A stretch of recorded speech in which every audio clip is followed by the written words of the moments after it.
আমি যোৱা 3 দিন ধৰি নামনি অসমৰ কামৰূপ জিলা, গোৱালপাৰা জিলা, বৰপেটা আৰু ধুবুৰী জিলাত বানপীড়িত ৰাইজৰ খবৰ ল'বলৈ আহিছিলোঁ আৰু গৰাখহনীয়া পীড়িত ৰাইজৰো খবৰ লৈছিলোঁ। আজি আমি বঙাইগাঁৱত আহি উপস্থিত হৈছোঁ। কাইলৈ দিনত আমি বঙাইগাঁও জিলাৰ বানপীড়িত অঞ্চল এটা ভ্ৰমণ কৰাৰ কথা আৰু তাৰ পাছত শেষত বৰপেটা জিলাৰ এটা অঞ্চল ভ্ৰমণ কৰি আমি নামনি অসমৰ সামগ্ৰিক বান পৰিস্থিতি আৰু নামনি অসমৰ সামগ্ৰিক গৰাখহনীয়া পৰিস্থিতিৰ বুজ ল'ব খুজিছোঁ। মই এইটো নিশ্চিতভাৱে ক'ব লাগিব যে উজনি অসমত বানপানী হৈছে, নামনি অসমতো বানপানী হৈছে, কিন্তু বানপানীৰ পৰিমাণ আৰু গৰাখহনীয়াৰ পৰিমাণ এই বছৰটোত এই মুহূৰ্তত নামনি অসমত বেছি। বিশেষভাৱে কেইখনমান ঠাইত দেখি আহিলোঁ, বিশেষকৈ চেঙা সমষ্টিৰ ব্ৰহ্মপুত্ৰৰ গৰাখহনীয়া, গোলোকগঞ্জ আৰু গৌৰীপুৰ সমষ্টিত গংগাধৰ নদীৰ গৰাখহনীয়া, ব্ৰহ্মপুত্ৰ নদীৰ বিভিন্ন ঠাইবিলাকত গৰাখহনীয়া ইমান বেছি হৈছে, কিন্তু চৰকাৰৰ ইমান অমনোযোগিতা, এইটো দেখি সঁচাকৈ আচৰিত হৈছোঁ।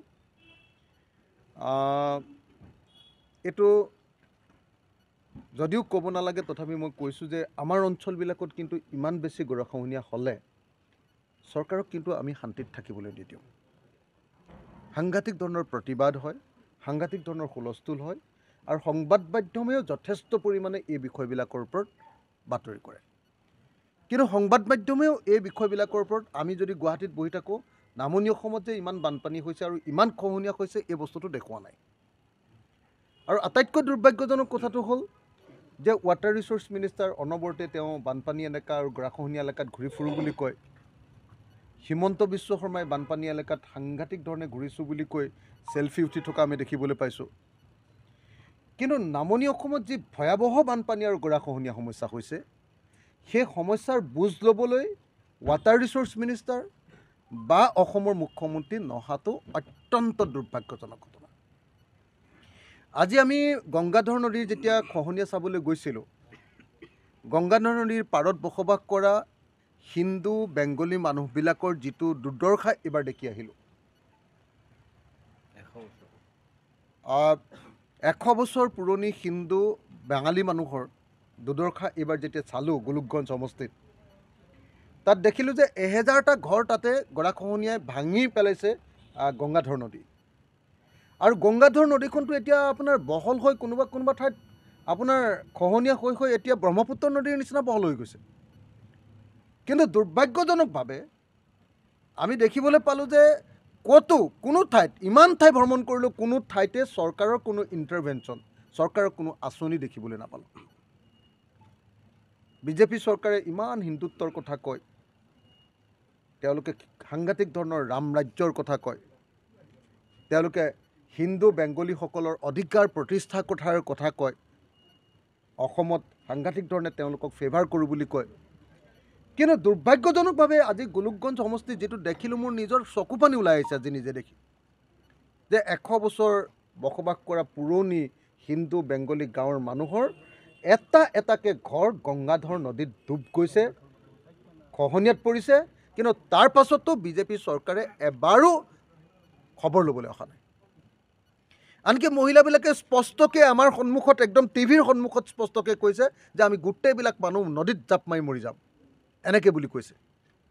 এই পৰিস্থিতি হোৱাৰ পাছতো অসম চৰকাৰে, অসমৰ মুখ্যমন্ত্ৰী আৰু অসমৰ ৱাটাৰ ৰিচোৰ্চ মিনিষ্টাৰে সঁচাকৈ যথোপযুক্ত বানপানী আৰু গৰাখহনীয়া সমস্যাটোক গুৰুত্ব নিদিয়াটো দুৰ্ভাগ্যজনক।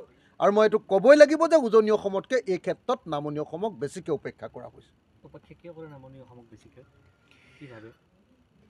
মই সেইটো নাজানো। আচলতে ইয়াত বোধহয় বিজেপিয়ে ভাবে যে নহয়, মানে ধৰ্মৰ ৰাজনীতি কৰিয়ে ভোটকেইটা লৈ থাকিব পাৰি, হিন্দু মুছলমানৰ পলিটিক্স কৰিয়ে চলি যাব পাৰি।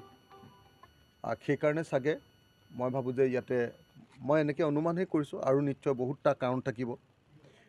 ধৰ্মৰ ৰাজনীতি কৰিয়ে যদি ভোট লৈ ল'ব পাৰে, তেতিয়াহ'লে অধিকাৰ কোনে কাৰ পূৰণ কৰিব? গতিকে মই ভাবোঁ যে এতিয়া অসমত যথেষ্ট পৰিমাণৰ ধৰ্মৰ ৰাজনীতি হ'ল, হিন্দু মুছলমানৰ ৰাজনীতি হ'ল, এতিয়া আমাৰ উন্নয়নৰ ৰাজনীতি হ'ব লাগে। প্ৰকৃত অৰ্থত অসমৰ সমস্যাবিলাক, জাতীয় সমস্যাবিলাক সমাধানৰ ৰাজনীতি হ'ব লাগে।